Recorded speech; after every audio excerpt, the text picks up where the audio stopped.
بسم اللہ الرحمن الرحیم۔ السلام علیکم، میں ہوں ایڈوکیٹ جلال رضوی اور آپ دیکھ رہے ہیں میرا یوٹیوب چینل رضوی لا چیمبر۔ اور آج ہم جو ٹاپک ڈسکس کریں گے وہ ہے قتل۔ مجموعہ تذرات پاکستان میں قتل کی 4 اقسام بیان کی گئی ہیں۔ نمبر 1 پہ ہے قتل عمد، نمبر 2 پہ ہے قتل شبہ عمد، اور نمبر 3 پہ ہے قتل خطا، اور نمبر 4 پہ ہے قتل بسبب۔ اگر ہم بات کریں قتل عمد کی تو قتل عمد میں یہ ہوتا ہے کہ جو کوئی شخص نیت کے ساتھ، ارادے کے ساتھ کسی دوسرے شخص کو ضرر پہنچانے کی کوشش کرتا ہے اور کسی ایسی چیز کے ساتھ ایکٹ کرتا ہے جس سے عام حالات میں دوسرے آدمی کی جان جانے کا خطرہ ہوتا ہے، تو وہ شخص قتل عمد کا مرتکب ہوگا۔ کیونکہ قتل عمد میں یہ ہوتا ہے کہ آپ انٹینشن کے ساتھ کسی ایسی چیز کے ساتھ ایسا ایکٹ کرتے ہیں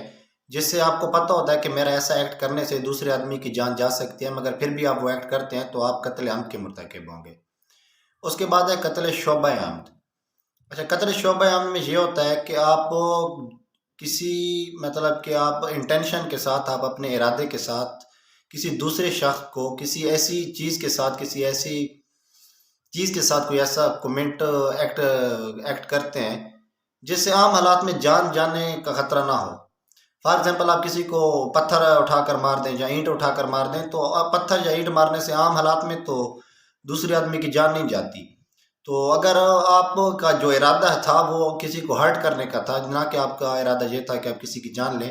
جب آپ کا ہرٹ کرنے کا ارادہ ہو تو دوسرا آدمی پھر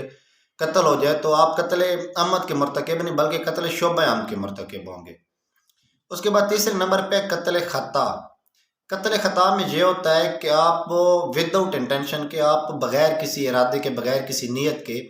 کسی شخص کی جان لینے کا آپ کا کہ آپ کا ارادہ ہوتا ہی نہیں ہے کہ کسی شخص کو آپ گولی ماریں، لیکن غلطی سے وہ آپ کی فعلی غلطی یا آپ کی واقعاتی غلطی کی وجہ سے آپ دوسرے آدمی کو فیر مار جاتے ہیں۔ فار ایگزامپل، ایسے آپ اس کو سمجھ لیں کہ آپ نے نشانہ باندھنا، سامنے ہرن کھڑا ہے اور آپ ہرن کو مارنے لگے، لیکن ایک دوسرا آدمی جو آپ کے پاس کھڑا تھا تو غلطی سے وہ نشانہ اس دوسرے آدمی کو لگ گیا، تو ایسا جو کوئی آدمی ایسا ایکٹ کومٹ کرے گا تو وہ قتل خطا کا مرتکب ہوگا۔ نمبر 4 پہ ہے قتل بسبب۔ اچھا، قتل بسبب میں یہ ہوتا ہے کہ قتل بسبب میں یہ ہوتا ہے کہ انٹینشن کے بغیر، وداؤٹ انٹینشن، کسی ارادے یا نیت کے بغیر جب آپ کوئی ایسا ایکٹ کرتے ہیں، لیکن جو آپ ایکٹ کرتے ہیں وہ اللیگل ایکٹ آپ کرتے ہیں۔ فار ایگزامپل، آپ گلی میں کوئی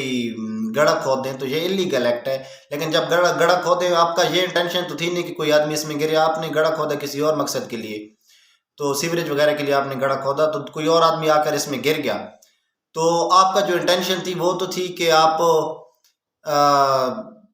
یہی سمجھ لینا کہ آپ کی انٹینشن یہ تھی کہ آپ گڑھا اصلی کھود رہے ہیں کہ کوئی سیوریج وغیرہ کے لیے، لیکن کوئی اس میں دوسرا آدمی گر جاتا ہے، آپ کی یہ انٹینشن نہیں تھی، لیکن آپ نے جو ایکٹ کیا وہ غیر قانونی ایکٹ کیا، آپ نے گڑھا کھودنے والا، تو اس وجہ سے آپ نے اس وقت